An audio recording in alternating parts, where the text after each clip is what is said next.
శ్రీ గురుభ్యో నమః. ఇప్పుడు పరీక్షల సీజను అనేది ప్రారంభమైనది. పిల్లలకు ఇంటర్ వారికి, 10థ్ వారికి, డిగ్రీ వారికి అందరికీ కూడా పరీక్షలు నడుస్తూ ఉన్నాయి. ఈ పరీక్షల సమయంలో వారికే కాదు తల్లిదండ్రులకు కూడా ఒత్తిడి అనేది ఉంటుంది. ఎలా రాస్తామో అని వారికి ఒత్తిడి ఉంటే అన్నీ గుర్తుపెట్టుకొని ఉన్నతమైనటువంటి విజయాన్ని సాధించరా అనేటువంటి ఒత్తిడి తల్లిదండ్రులకు కూడా ఉంటుంది.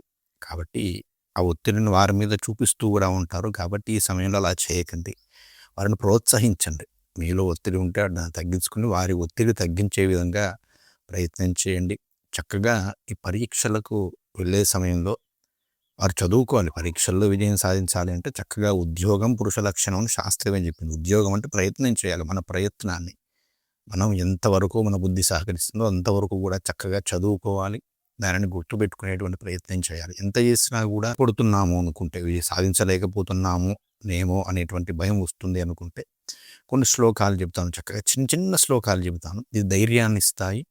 అవి చేసుకోండి. చక్కగా ముఖ్యంగా గణపతి శ్లోకాన్ని ఆ రోజు పరీక్షకు పోయే ముందు గణపతికి వక్రతుండ మహాకాయ సూర్యకోటి సమప్రభ నిర్విఘ్నం కురు మే దేవా సర్వకార్యేషు సర్వదా అనేటువంటి ఈ శ్లోకాన్ని చెప్పించండి. నిర్విఘ్నంగా వారు ఆటంకాలు లేకుండా రోజు పరీక్షకు వెళ్తారు.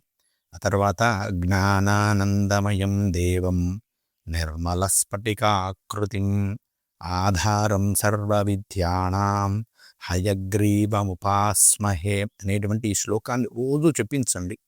ఈ పరీక్షలప్పుడు ఒకసారి చెప్పించండి. సాధారణ సమయంలో పరీక్ష లేని రోజు 11 సార్లు చెప్పించండి. చాలా మంచి శ్లోకం. జ్ఞానాన్ని చదువుకున్నది మనసులో ఉండేలాగా చేస్తుంది.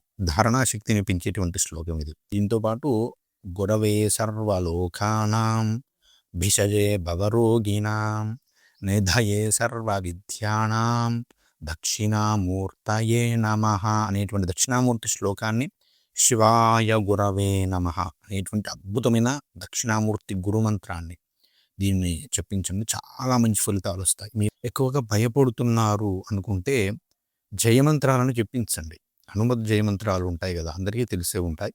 అవి చెప్పించండి. మీ ఇంటి దగ్గరగా ఆంజనేయ స్వామి దేవాలయం ఉంటే నమస్కారం పెట్టించి పరీక్షకు పంపించండి. లేదండి దూరంగా ఉందంటే హడావిడి చేయకండి. మళ్ళీ వారు ఒత్తిడికి లోనవుతారు. చక్కగా ఇంట్లో ఉన్నటువంటి ఆంజనేయ స్వామి చిత్రపటానికి నమస్కారం చేయించి ఆంజనేయ స్వామి వారి దగ్గర 3 సార్లు చక్కగా ప్రశాంతంగా పరీక్ష రాసే విధంగా చేయమని కోరుకొని వెళ్ళమని చెప్పండి. పరీక్షలన్నీ అయిపోయిన తర్వాత వారిని దేవాలయానికి తీసుకువెళ్ళి వారి పేరు మీద చక్కగా సింధూరార్చన తమలపాకులను పూజ చేయించండి. చక్కటి ఫలితాలు వస్తాయి. అంటే వారి ప్రయత్నం ఏమాత్రం ఉన్నా కూడా దైవబలం చేత వారు మంచి ఫలితాలను పొందుతారు. వీటితో పాటుగా బుద్ధి వికసనం సరిగా లేనటి వారు ఏం చేయాలంటే సౌందర్యలహరిలో 15, 16, 17 శ్లోకాలు ఉంటాయి. ఆ 3 శ్లోకాలను ప్రతిరోజు చెప్పించండి. వీరితో చదివించండి. ఏది ఇప్పుడు చెప్పినటువంటి 3 శ్లోకాలతో పాటు ఆ 3 శ్లోకాలు కూడా చదివించండి.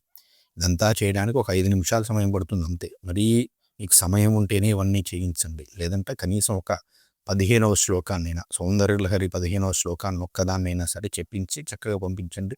వారికి సమయం లేదండి ఇవన్నీ చేయము అంటే వారి పేరు చెప్పి మీరైనా చేయండి. తల్లిదండ్రులైనా సరే చేయండి. పర్వాలేదు, చక్కటి ఫలితాలు వస్తాయి. ఎటువంటి ఆందోళన చెందకండి. అందరూ కూడా చక్కగా విజయం సాధించి ఉన్నతమైనటువంటి ఫలితాలు పొందాలని ఆశిస్తూ ఉన్నాను. అందరికీ కూడా శుభాశిస్సులు.